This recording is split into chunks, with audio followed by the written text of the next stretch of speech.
तो देखिए आहो राजा पावर स्टार पवन सिंह का गाना जो है वो म्यूजिक से आ रहा था भाई साहब, वो गाना का टीजर आ गया है। तो आप लोग अभी तक नहीं देखे हैं तो गाना का टीजर भी देख लीजिए और गाना भी आ जाएगा भाई साहब। गाना भी देख लीजिए, टीजर के साथ साथ गाना।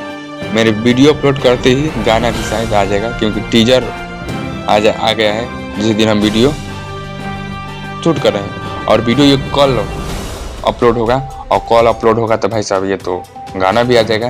तो प्लीज़ आप लोग गाना भी सुनिए। वेब म्यूजिक का आहो राजा प्रिंस प्रियांशु के साथ आ रहा है भाई साहब। प्रिंस प्रियदर्शी लिखे हैं गानों को और प्रियांशु से म्यूजिक दिए हैं। आहो राजा जो है टीजर आउट हो गया, गाना भी आ गया है जब तक मेरा वीडियो ये आप लोग देख रहे हैं। जी हाँ, आप लोग वीडियो जब देख रहे हैं ये गाना भी आ गया है, आप लोग जाकर देख सकते हैं। आहो राजा वेब म्यूजिक से पावर स्टार पवन सिंह भाई साहब, बहुत देसीला अंदाज में पावर स्टार पवन सिंह ने इस पर गाना उठाए हैं वेब म्यूजिक, और बहुत तगड़ा गाना है और बहुत बजट वाला गाना है। जब भी वेब म्यूजिक लेकर आता है पावर स्टार पवन सिंह कुछ प्रोजेक्ट तो बहुत तगड़ा लेकर आता है, तो आप लोग जाकर देख सकते हैं। बहुत तगड़ा और बहुत बजट के खर्च हुआ है इस गाने में।